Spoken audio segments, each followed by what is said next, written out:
My brother-in-law pranked me by spilling a drink on me at a family gathering and laughing with his friends, but his laughter stopped when I played a video of his wife getting a little too close with the priest he's been confessing to. The red wine hit my white Oxford shirt at exactly 7:34 p.m., spreading across the fabric like blood on snow. "Oh shit," Derek's voice carried across the entire backyard. "Man, I am so sorry. That was totally an accident." His three buddies, Chad, Brett, and someone whose name I could never remember, erupted in laughter. 30 people at my mother-in-law's 60th birthday party turned to stare at me standing there, drenched in Cabernet, while my brother-in-law performed his concern with all the authenticity of a politician at a photo op. "It's fine," I said, dabbing uselessly at the stain with a napkin someone handed me. Derek clapped me on the shoulder, nearly knocking me forward. "See, Sarah? Your husband's a good sport. Not like he had anywhere important to be tonight, right?" He turned to his crew. "Unlike some of us who actually have to work tomorrow. I work tomorrow too, but that wasn't the point of the joke." More laughter. My wife Sarah looked mortified, her face flushed red in the tiki torchlight. "Derek, that's not funny," she said quietly. "That's his good shirt. The one from—" "Relax, sis. Jesus. It's just a prank. He can take a joke. Can't you, Matt?" I smiled, kept my voice level. "Absolutely. I love jokes." "There you go." Derek spread his arms wide, playing to his audience. "Matt gets it, unlike some people who take everything so seriously." He shot a pointed look at Sarah. "I excused myself, told everyone I was going to the bathroom to clean up, but I didn't go to the bathroom. I went to my car, and I got my laptop. I'd been married to Sarah for 5 years, together for 7 before that. 12 years total of family gatherings where Derek, her younger brother by 3 years, had made me the punchline. It started small, forgetting to invite me to his bachelor party, making jokes about my job as a high school history teacher. Must be nice having summers off while the rest of us work, that kind of thing. But it escalated. 2 years ago, he'd replaced my beer with apple cider vinegar at the 4th of July barbecue. I'd taken a huge swig in front of everyone. Spit it out. Everyone laughed while Derek filmed it on his phone and posted it to TikTok with the caption, "Pranking my boring brother-in-law." Last Christmas, he'd told the entire family, including Sarah's grandmother who had dementia, that I'd been fired from my teaching job. I spent 45 minutes explaining to Grandma Eleanor that no, I still had my job, I wasn't unemployed, everything was fine. Derek thought it was hilarious. 3 months ago, he'd photoshopped my face onto a male stripper's body and shared it in the family group chat. 37 people saw it before I could ask him to take it down. He did, eventually, but not before screenshotting all the laughing emojis and sending them to me privately with, "Lighten up, bro, it's just fun." Every time I complained, I was the problem. I was too sensitive. I couldn't take a joke. Why was I making such a big deal out of nothing? Sarah tried to defend me, sometimes, but Derek was her baby brother, and their mother, the woman currently celebrating her birthday while I stood in the driveway with wine-soaked clothes, had always babied him. Golden child syndrome. He could do no wrong. So I'd stopped complaining, started documenting instead. The camera had been installed in my garage 3 weeks ago. A ring stick-up cam, $99.99 on Amazon, mounted above my workbench with a clear view of the garage door and the window that faced the street. I'd installed it because Derek had been borrowing my tools without asking. My circular saw, my nail gun, my good socket set. He'd take them, use them for whatever project he was working on, and return them damaged or not at all. When I'd confronted him about it, gently, carefully, because God forbid I be dramatic, he'd laughed it off. "They're just tools, dude. I'll get them back to you eventually. You're not using them anyway." I was using them. I was building a bookshelf for Sarah's office, but that didn't matter to Derek, so I'd set up the camera. Wanted proof of him taking my stuff so I could show Sarah, show his mother, show anyone who'd tell me I was overreacting. But the camera caught something else entirely. Our house was in a residential neighborhood in Oak Park, Illinois. Quiet streets, big old houses, lots of families, and right next to my property, separated by about 15 feet and a chain-link fence, was St. Michael's Catholic Church. The church had a small rectory behind it where Father Michael lived. Father Michael O'Brien, 43 years old, 20 years in the priesthood, beloved by the congregation. Derek and his wife Linda had been going to marriage counseling there for 6 months. Working through some issues, Derek had told the family proudly at Easter dinner. "Father Michael is really helping us communicate better. The church is important to us. We're committed to making it work." Everyone had praised them. What a mature couple. What dedication. How wonderful that they were getting help instead of just giving up like so many people do these days. I'd thought it was great too. Derek seemed happier, less of an asshole marginally, until 2 weeks ago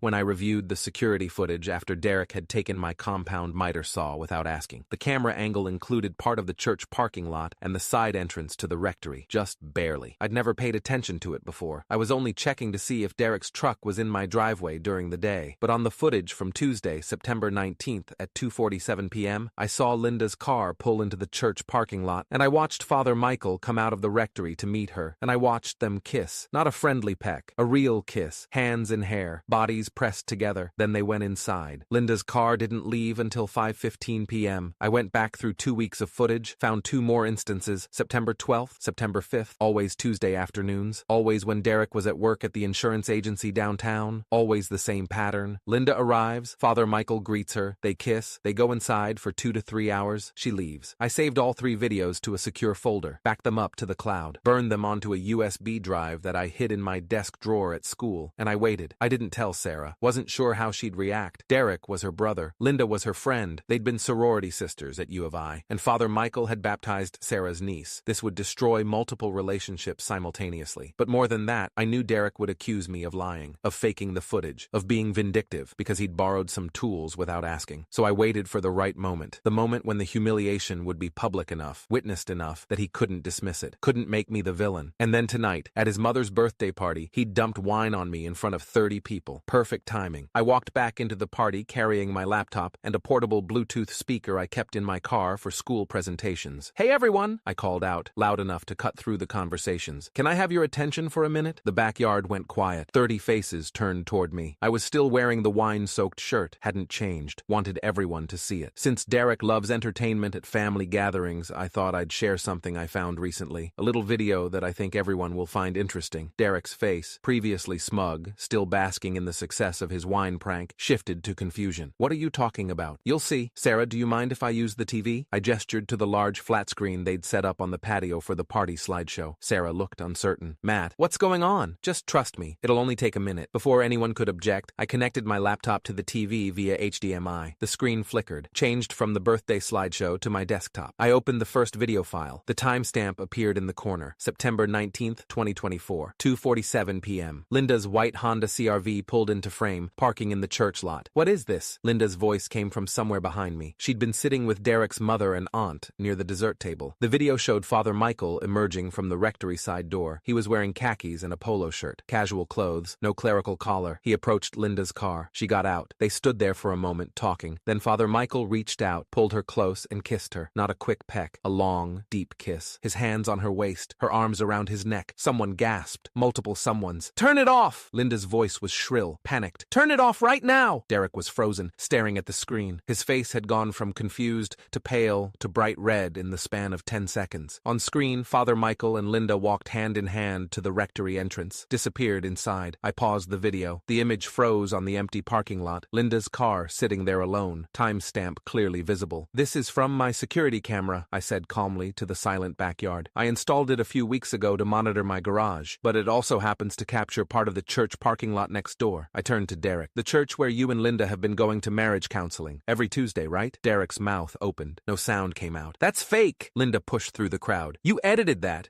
I have the original files with metadata." I pulled out my phone. "I also have 2 more videos just like it. Want to see those too? September 12th at 3:15 p.m., September 5th at 2:30 p.m. I can play them all. This is private." Derek finally found his voice. It cracked. "You can't just... You're spying on my wife. I'm recording my own property. Your wife and Father Michael just happened to be visible in the frame. Lucky coincidence." I kept my voice level, reasonable. "Though I have to say I'm confused. I thought Linda was supposed to be at marriage counseling during these times. That's what you told everyone, right? That you two were working on your marriage with Father Michael's help?" "We were working on it," Linda said. Her mascara was starting to run. "This isn't... You don't understand. I understand that on September 19th, Linda arrived at the church at 2:47 p.m. and didn't leave until 5:15 p.m. That's 2.5 hours. Must have been a really intensive counseling session." Sarah's mother, my mother-in-law Patricia, stood up from her birthday throne of decorated lawn chairs. Her face was ashen. "Father Michael? Our Father Michael? From our church?" "The same," I confirmed. "You son of a bitch!" Derek lunged toward me. His buddy Chad grabbed his arm, held him back. "You sick fuck! You recorded my wife! You violated her privacy!" "Actually, I recorded my garage and the public parking lot of a church, both of which are perfectly legal in Illinois. Single-party consent state. I don't need anyone's permission to record video on my own property." I'd looked this up, spent hours reading Illinois surveillance laws, knew exactly where the legal lines were. "This is revenge." Derek was shaking. "You did this on purpose. Because of what? Because I accidentally spilled some wine on you?" "Accidentally." I let the word hang there. Looked around at all 30 witnesses. "Like you accidentally replaced my beer with vinegar last year. Accidentally told everyone I was fired. Accidentally photoshopped my face onto a stripper. Accidentally borrowed my tools without asking. 3 years of accidents, Derek. That's different. How? You humiliate me for entertainment.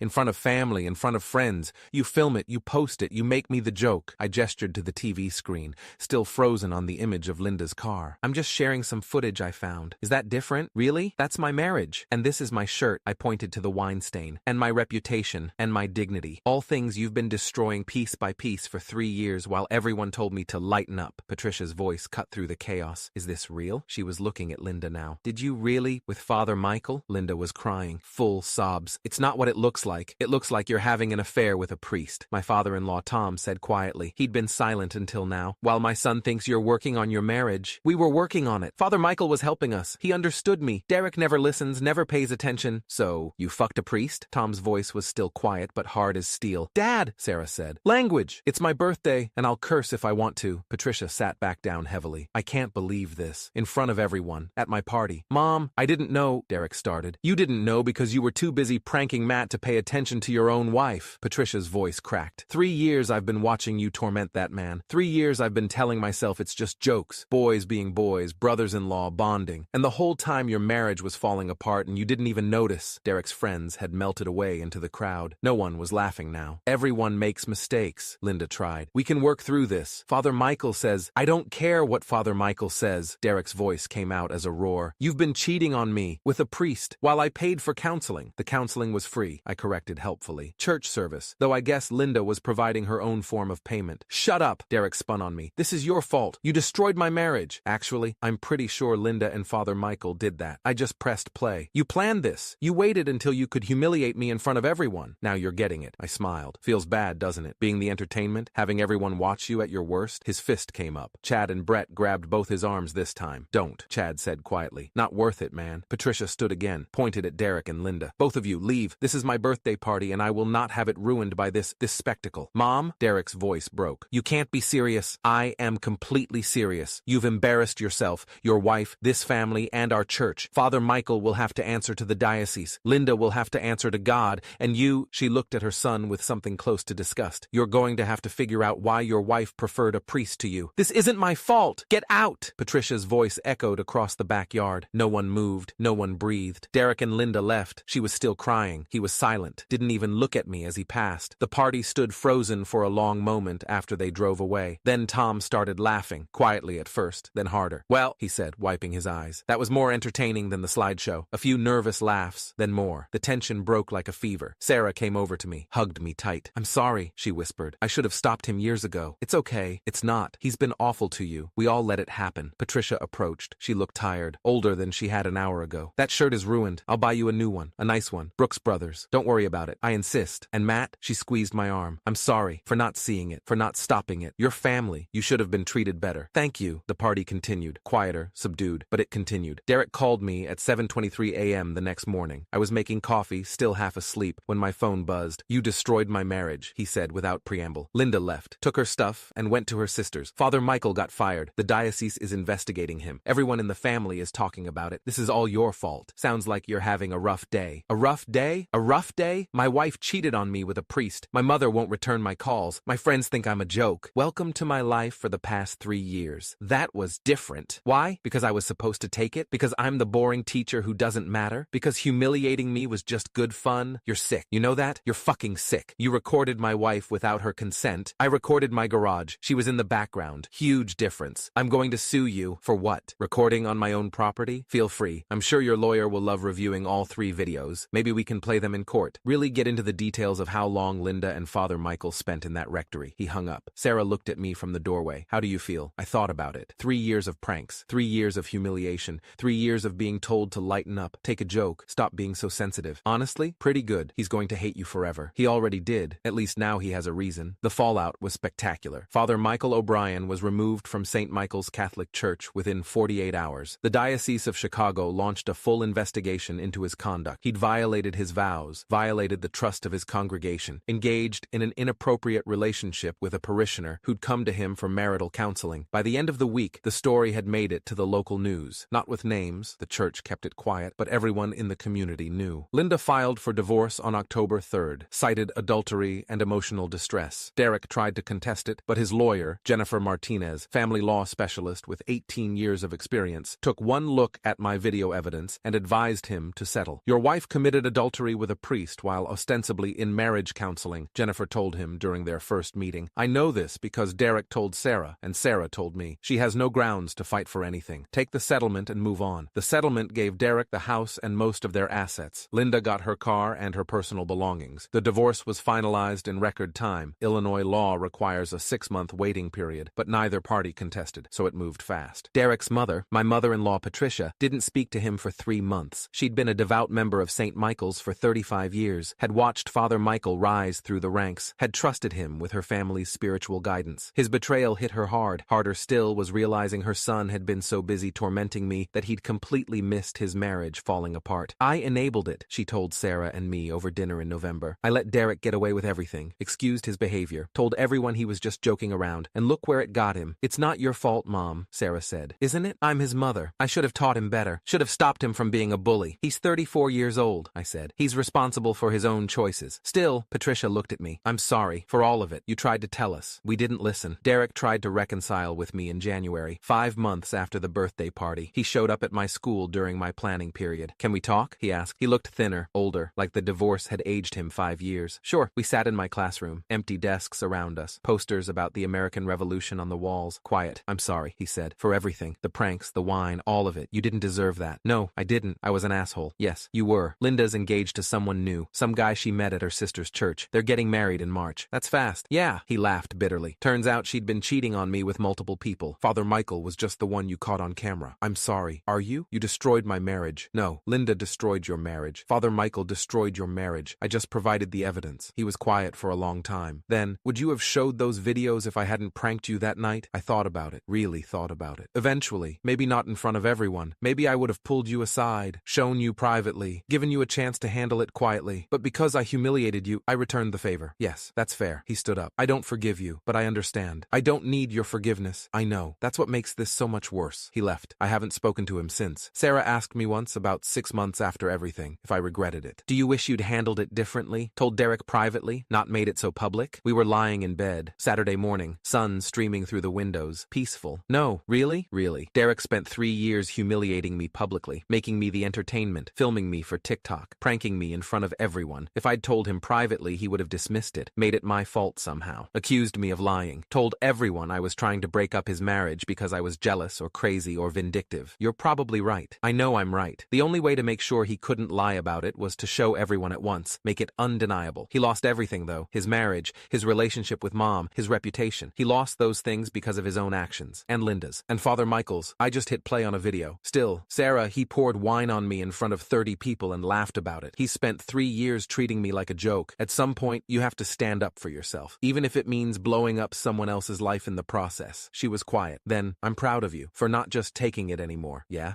2 years after the birthday party, I ran into Father Michael O'Brien at a Starbucks in downtown Chicago. He looked different. No collar, obviously. Dressed in business casual. Thinner. Older. Like Derek, the scandal had aged him. Matt, he said, recognized me immediately. Father, sorry, Michael. Just Michael now. I was defrocked. Lost my position. The church made sure I'd never serve again. I heard. Can we talk? Just for a minute? We sat at a corner table, uncomfortable. 2 men who'd destroyed each other's lives in different ways. I want you to know, he said. I don't blame you for what happened. You recorded your property. Linda and I were stupid. We got caught. Okay, but I need you to understand something. Linda and I, it wasn't just physical. We were in love. Are in love. We're still together. That surprised me. You are. She divorced Derek. I left the priesthood. We're engaged now. Getting married this summer. Congratulations. I know how that sounds. The priest who broke his vows. The woman who cheated on her husband. We're the villains in this story. But from our perspective, he stopped. Started again. Linda was in an abusive relationship. Not physically, but emotionally. Derek belittled her, ignored her, made her feel small. I was counseling them, trying to help them fix it, and I fell in love with her. I couldn't help it. Derek's an asshole, I agreed. But that doesn't excuse what you did. I know, and I'm not asking for forgiveness. I'm just asking you to understand that people are complicated. Situations are complicated, and sometimes good people make terrible choices. Father Michael,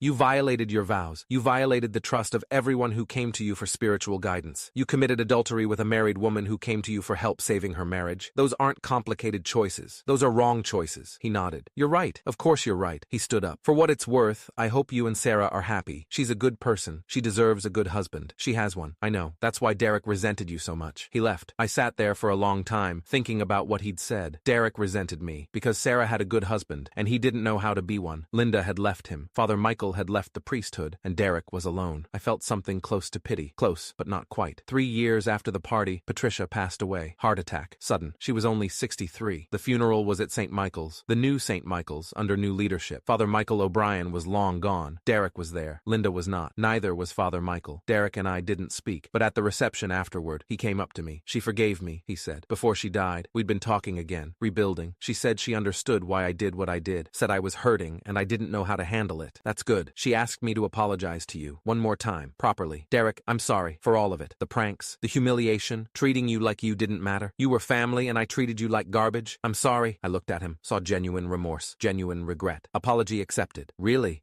Life's too short. Your mom just died. Sarah's mourning her mother. We're family. Might as well act like it. He hugged me, started crying. Thank you. We're not close. Probably never will be. But we're civil now. Polite. He comes to Christmas dinner. Doesn't make jokes at my expense. Doesn't film me for TikTok. Sarah says I broke him and then helped him rebuild. I don't know if that's true. I think losing everything broke him, and time healed him. I was just there for both. 5 years after the birthday party, Sarah and I had our first child, a daughter, Emma Patricia, named after Sarah's mother. Derek came to visit us in the hospital, brought flowers, a card, a stuffed teddy bear. She's beautiful, he said, looking at Emma through the nursery window. Thanks. You're going to be a great dad. I hope so. You will be. You're patient, kind, everything I'm not. Derek, no, it's true. I've had a lot of time to think about it, about who I was, who I became, why Linda left, why Mom stopped talking to me, why you exposed me in front of everyone. I didn't expose you. I exposed Linda and Father Michael. You exposed all of us, the whole family, our dysfunction, the way we'd been treating you, the way I'd been treating my marriage. He turned to look at me. You held up a mirror and forced us to see ourselves, and I hated you for it. For years, I hated you. And now I'm grateful, because that night, humiliating as it was the wake-up call I needed. It forced me to change, to grow up, to become someone better. You're giving me too much credit, maybe, but I don't think so. He looked back at Emma. I hope she never has to learn the hard way like I did. I hope you raise her to be kind, to be aware, to treat people with respect. That's the plan. Good. He left. Sarah came over and took my hand. That was nice of him, she said. Yeah, it was. Do you think he means it, about changing? I think he's trying. That's all anyone can do. We stood there, watching our daughter sleep through the nursery window, tiny and perfect and full of potential. No pranks, Sarah said suddenly. Emma's going to grow up in a family where we don't humiliate each other for fun, where we don't film each other at our worst, where we treat each other with respect. Agreed. And if Derek ever pours wine on you again, I still have those videos backed up in 3 different places. She laughed. Good, just in case. 10 years after the birthday party, I'm sitting in my backyard on a Saturday afternoon. Emma is 10 now, running around with her cousin, Derek's daughter from his second marriage. They're laughing, playing, being kids. Derek is here too, sitting across from me. We're drinking beer, talking about normal stuff. Work, kids, life. Remember Mom's 60th? He says suddenly. Hard to forget. I was such an asshole. Yes, you were. And you were a vindictive genius. Also yes. He laughs. I deserved it though. You really did. Do you ever regret it? Playing that video? I think about it. Not for the first time. Probably not for the last. No, but not because I enjoyed humiliating you. Because it was the only way to make it stop. The only way to make you see what you were doing. If I'd confronted you privately, you would have dismissed it, made it my fault, told everyone I was crazy. The only way to make it real was to make it undeniable. By destroying my marriage in front of everyone. By showing everyone the truth. Your marriage was already destroyed. Linda and Father Michael destroyed it. I just pulled back the curtain. He's quiet for a minute. Then, fair enough, we drink our beers, watch our daughters play. Thanks for inviting me today, he says. Sarah said you weren't sure. I wasn't. But it's been 10 years, and Emma deserves to know her uncle, even if her uncle used to be a jackass. Used to be? Jury's still out. He laughs. And in that moment, I see the person he could have been all along. The person he's trying to become now. It's not forgiveness exactly. Not complete healing. The scars are still there. Probably always will be. But it's peace, of a sort. And sometimes that's enough. Sometimes that's everything. Later that night, after everyone's gone home, Sarah finds me in the garage. I'm organizing tools. The camera is still there,